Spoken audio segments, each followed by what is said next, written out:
Hello, my name is Chloe, and today I will be talking about, you guessed it, books. So, I touched on the first video that I made that I am a serial mood reader, and also mentioned the fact that in order to combat that, I did decide to set myself a list of 23 books that I would read in the year of 2023. At the start of this year, I was like so on top of this, I was doing so well. I'm putting that down to the fact that I had just started the year and had just picked out the books. So I was excited to read those books. Those were the books that were on my mind from my TBR that I wanted to read, plus some that had been sitting there for a while, especially my non-fiction books. So I've put in quite a few of those, and you guessed that I have read 0 non-fiction books towards my goal of 2023 for reading these books. But I have managed to read 9 of them so far, and we are at the halfway mark, so I was hoping to be at about 12, but I do have the opportunity over the next 2 months to try and add more of these books into my monthly TBR, and having immortalised it on the internet, I know that I will actually stick to it because I've been reading only books that I mentioned in my first video this month so far. And I'm proud of myself for that, because normally I just go to the library, pick up a new book, and then just read that, or buy a new one, deviate from my TBR, and read that. So let's start with going through the 9 books that I have read so far towards this goal. And the first one of this is The Atlas 6. Before getting into a review of this book, I just wanted to show off the fact that, oh my goodness, my copy is signed. Shout out to my sister for, after destroying the copy I lent her, buying me a new one and going to get it signed. So, you know what, you can borrow any book you want from me, as long as if you end up ruining it, you do this, that's completely fine with me. And that goes out to anyone who wants to borrow my books. If you're then willing to get me a signed copy of it, then they're all yours. So The Atlas 6, I rated this book 4 stars, and you might see a bit of a trend when I go through the books that I have given quite a similar rating to my books that I've read so far, and that is just a coincidence, maybe partly because I picked out these books because I thought that I would enjoy them, so I did anticipate that they would be quite highly rated. And yeah, it's just a coincidence. I rate 5 stars for if it's like an all-time favourite. This is one of my new favourite books that I'll recommend to everyone. 4 stars for me is it was like a really, really good book, but there was just something there that was missing for it to be an all-time favourite for me. 3 is it was a good book, like it was good. 2 is this was not good, but it probably had maybe one redeeming factor for me that I didn't give it a 1 star, because 1 star typically means that I didn't finish it. I hated this book. There was no redeeming qualities here. Yeah, so this one was 4 stars, meaning that I did really enjoy this book, but it was missing something for me for it to be an all-time favourite. This story follows 6 magicians who are some of the most powerful in the world. 6 of them go into this institution, and only 5 of them can come out. So, very interesting book. I don't want to give away too much for people, so I'll keep it to really short and sweet. And I think once I've read all 23 books, I'll go into like an in-depth review of all of the books that I've read. So this is maybe just going to be like a wee one-liner and how many stars I rated the book. The next one is Fahrenheit 451. I can't believe that I had not read this book yet. My partner had read it and recommended it to me, so I told him, please buy me this for Christmas, because then I'll actually read it, and I am so glad that I did. This is a 4-star read for me as well. Yep, 4 stars. Something was missing here for me too for it to be an all-time favourite, but I absolutely loved the premise of this book, and speaking about it in the book club that I'm part of, this was the book club read that I chose.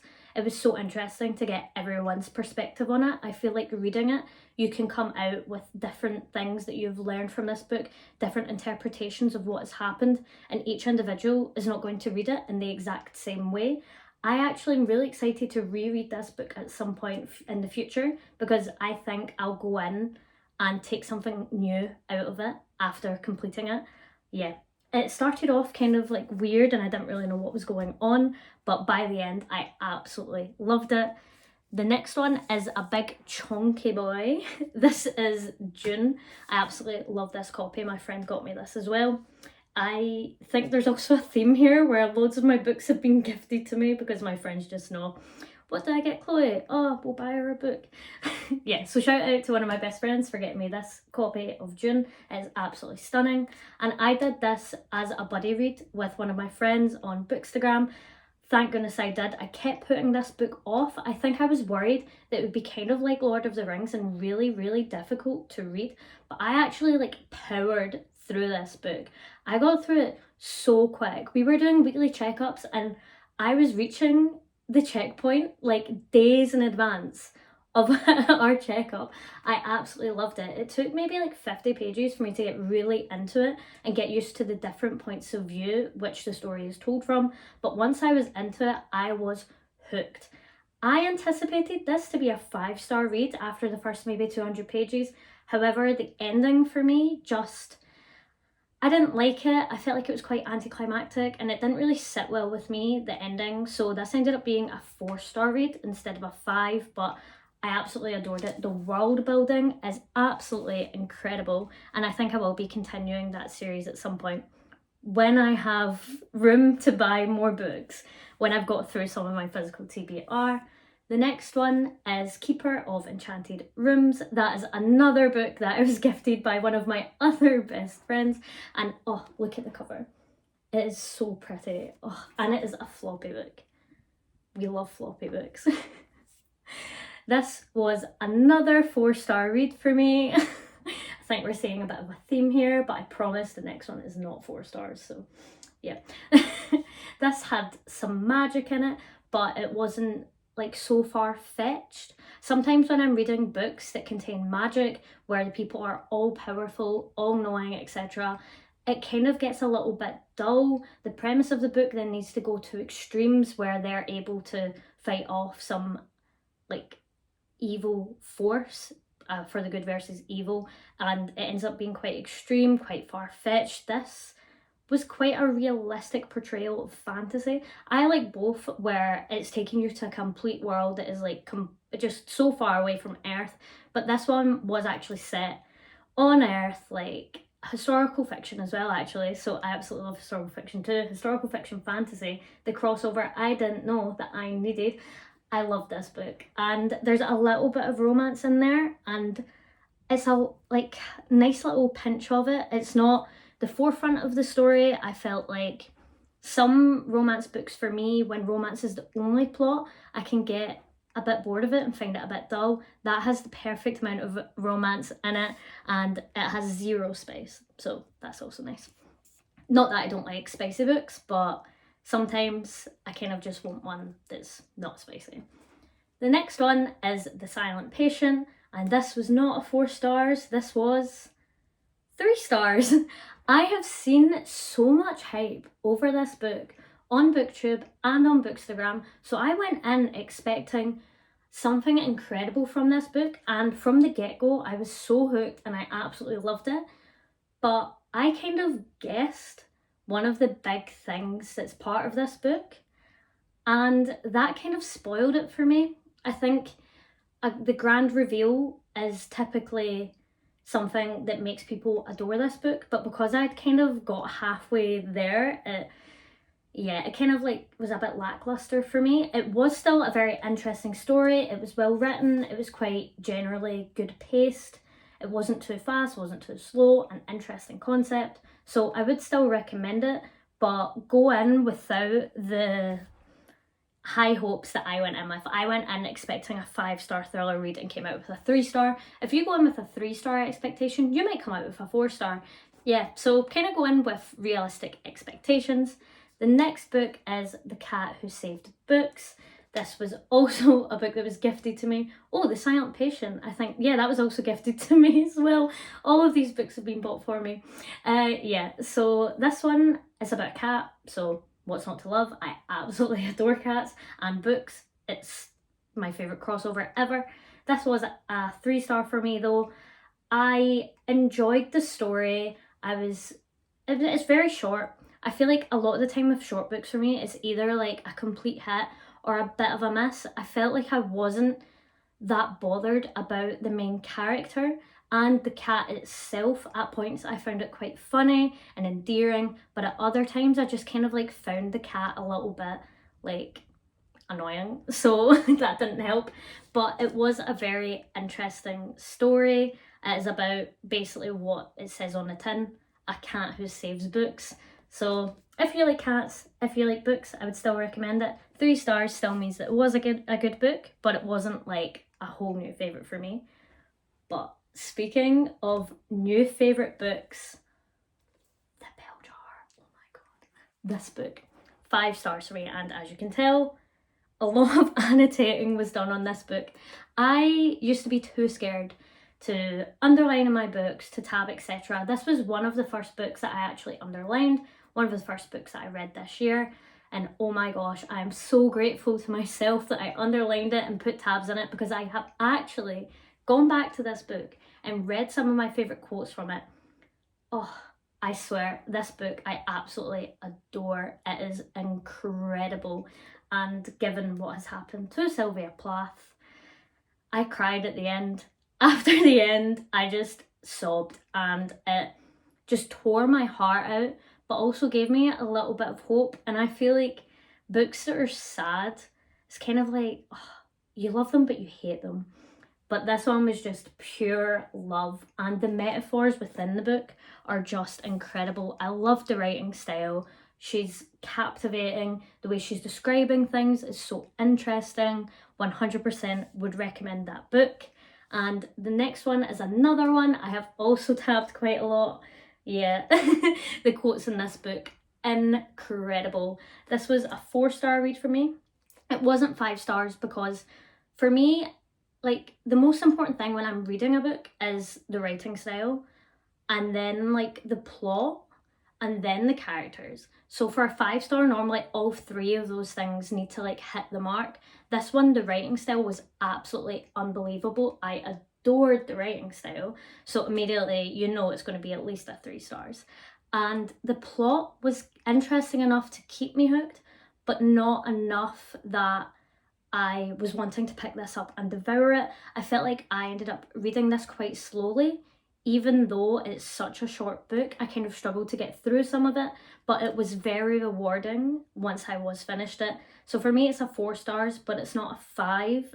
I've seen a lot of people say that it is a 5, and I completely understand why, because it's written so beautifully. It's like lyrical, poetic. It's a stunning book. Stunning.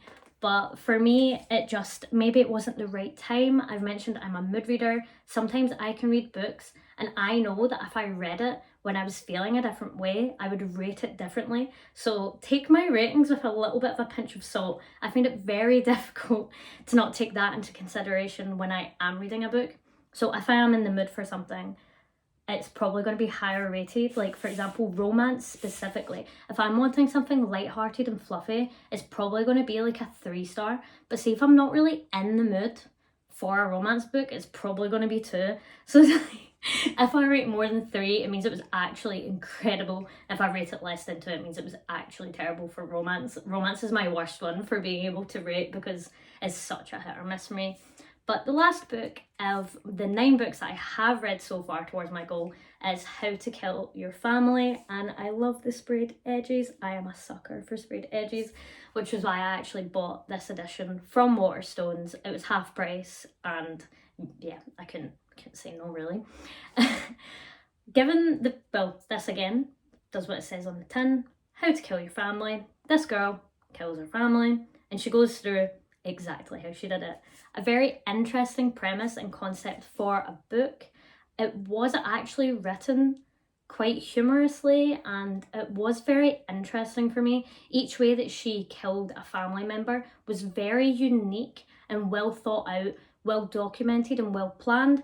Sometimes a book like this, I feel like being a bit of satire would end up making it lose its interestingness for the murders, but this managed to both make me kind of giggle but also be interested in the story and want to know exactly how she managed to do it. For me, the ending I wasn't a huge fan of. I'm not sure why, like it just didn't really sit right with me. I don't I don't know what it was, but I think it wasn't the closure that I wanted from this book. So it ended up being a 3-star for me, even though it maybe could have been a 4, but just a very nice, easy, light-hearted, even though it's about murder, easy read. So would recommend if you're looking for something that's a bit interesting out there and a bit funny. But now let's go through the books that I have not read, which is 14 of the 23. Oops. So I had to run downstairs to go and get all of these books. All 14 of them. They're downstairs in the living room, and that's so that when I'm sitting and reading my book, which is typically on the couch, then I'll look at these, not see the ones up here, and will hopefully reach for these even when I am mood reading. But yeah, let me just organise these and then go through them. Without further ado, let's go through the 14 books that I've not read towards my 23 challenge. The first book is Book of Night by Holly Black. I am so excited to read this book. I absolutely adore Holly Black's writing style. I love her world building and her character development that I explored when I was reading the Folk of Air trilogy. Amazing trilogy. I absolutely loved it. If you tuned into my first video where I went through my June TBR, you'd know that I'll be reading this book this month. So soon it will be 10 books that I've read and only 13 to go. The next one is The Miniaturist by Jessie Burton. More sprayed ages. We absolutely love it.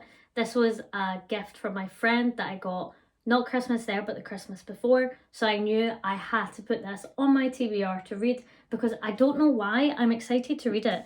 But whenever I'm going to pick up a book, I just neglect it. It's never the first one I reach for. And I know that's because I normally go for my most recently purchased book whenever I'm trying to mood read.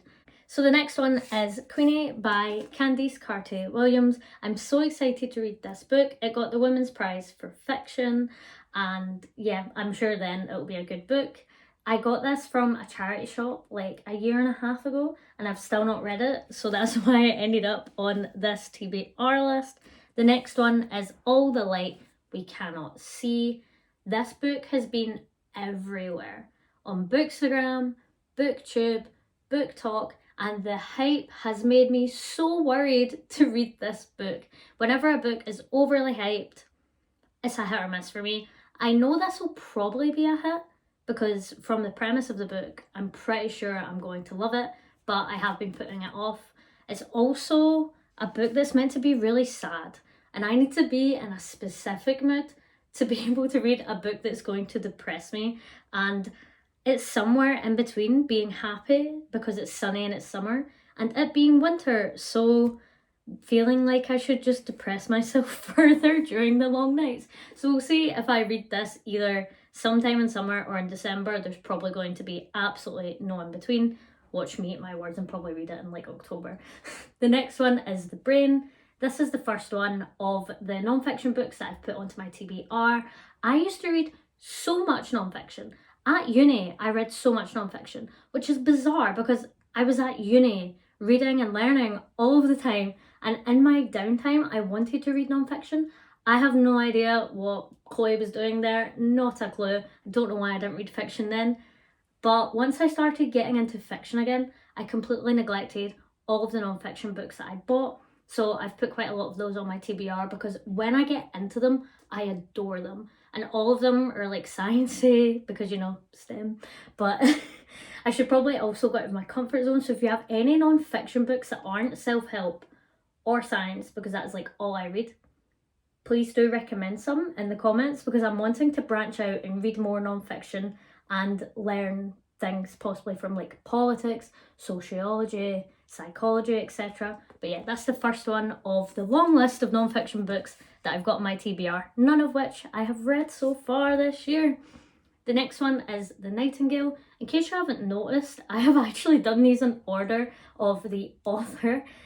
Don't let my rainbow books behind me fool you. I have a spreadsheet listing all of the books I have so I can order my bookshelves in any way I want. I've only recently changed it from author to this because it looks pretty, but the only thing that's annoying for it is trying to find the books that I want to read, so I might change it back at some point, but I do like how it looks, so we'll see. I've never read Kristen Hanna, and she's quite hyped as well, but I'm hoping I will like her writing style. I'm sure that I will, and I absolutely love the premise of this book. I love historical fiction, so I am excited to read this book and to delve into that author, because I've seen a lot of her books in the library that I want to pick up and read, but I've been holding off until I read The Nightingale, so I know that I definitely like her as an author. The next one is another non-fiction, 21 Lessons for 21st Century. I read Sapiens and Homo Deus and absolutely adored those books. They were incredible. I started this book years ago, and then I don't know why I put it down and just didn't pick it back up again. So I'm really excited to read this, and I will probably actually reread Sapiens at some point, because oh my gosh, what an incredible book. The next one, I have no excuse for not having read this yet. I feel like everyone and their nan has read this book. Eleanor Oliphant is completely fine. I also bought at the charity shop the same time that I bought Queenie. I'm excited to read this book. I genuinely have no idea why I haven't read it yet, and that's why it's sitting in these piles, to make sure that I actually do get round to reading it. The next one, you guessed it, is another non-fiction. I have read a book by him before and I absolutely adored it, so I'm sure that I'll also enjoy this book. Another science one, we love physics here. The next one, again, I can't believe I've not read this. I feel like I'm the only person on the planet who has not read this book, and I'm going to pause for a second for you to like take a guess here as to a book that is super hyped on Booksta, Booktube, Book Talk, and it centres around Greek mythology. Why have I not read this book yet? It is The Song of Achilles. How have I not read this? Honestly, how? I don't know how. I've had it for like a good few months, maybe like a year now actually, and I still haven't picked it up. I've been reading other Greek mythology books. I've read Electra, I've read Mythos, I'm going to be reading Stone Blind, which is Medusa's story, and I've still not read this. Are you kidding me on? Like, why have I not read this book?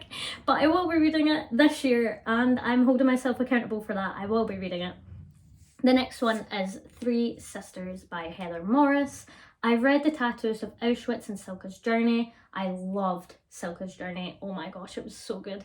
So I am excited to read this. Again, I know it's going to like tear my soul apart and rip my heart out. So I need to make sure that I am emotionally ready to take it, which is one of the reasons that I've not read this book yet, because I've been wanting some like light-hearted books or very, very serious literary fiction books and almost no in between. So that one hasn't made the cut so far for my mid reading. The next one is Hamnet. I am so delighted that I managed to get this book out of Oxfam Books as well. It is hardback, it is in perfect condition. Absolutely delighted. I again have no excuse for not having read this book other than I've not been in the mood for it. I've seen quite a lot of booktubers who I really vibe with and have very similar reading styles to absolutely pump this book up and say it is amazing. So I definitely do need to get round to reading that. The next one, I know exactly why I haven't read this one actually. That is The Final Empire by Brandon Sanderson. I am a huge fantasy fan, right? Most of the books that I read are fantasy, and I've never read a Brandon Sanderson book. Let that sit there. Like, what? How have I not read a Brandon Sanderson book? My friend gave me the Mistborn book 1, 2 and 3, and I've got the other 2 books sitting here. I've set out to read this book this year, but I know that when I read it, I'm gonna want to read all 3. So I need to be like properly in the mood to devour a thick fantasy series, and I've not had that mood yet. I've really been in the mood for just standalone books. I've not really touched any series this year so far. It feels like too much of a commitment, you know? So I know I've been putting this one off until I'm properly in the fantasy mood, but I know that that's going to strike at some point soon. I've not read as many fantasy books as I typically read, so I know I'm going to get round to this one soon. I'm going to end up reading the full trilogy, and I'm so excited for it because I've heard amazing things, and then I'll probably end up buying loads more Brandon Sanderson books, so watch out for that when I do a book haul. The final one, again, I know exactly why I have not read this book, and that is Frankenstein. Can we take a moment to enjoy this cloth-bound classic cover? Oh, a gift from a friend. I haven't read this book because I've been holding off on reading this for October. In October, I want to read spooky books, Halloween type books, and this one completely fits that vibe. So I'm holding this one off and I'll be reading it in October. I actually wanted to read it in October last year, but I read Dracula and that took me so long to get through it. I really struggled with it, but in the end I did really enjoy it, and it was really rewarding to read a classic. Another thing I'm wanting to do is to read more classics. I adore them, but for some reason I've not read that many, and I think I find them quite daunting. But I've heard that Mary Shelley is really good at writing, and that Frankenstein isn't that hard to get through for it being such an old book. So I'm really excited to read that. And that is the 23 in 2023 challenge that I set myself out at the start of the year, and my progress so far. Hopefully I will catch up on the reading and won't have 14 books to read in 6 months out of these, while also leaving room for my TBR, my book clubs, and the 12 challenge I set out for myself to read 12 books from recommendations from friends. So I have a lot of books that I really need to read this year, and I need to stop mood reading and getting books from the library. I will do that. But yeah, thank you so much for joining for this, my second video. Thank you. Bye.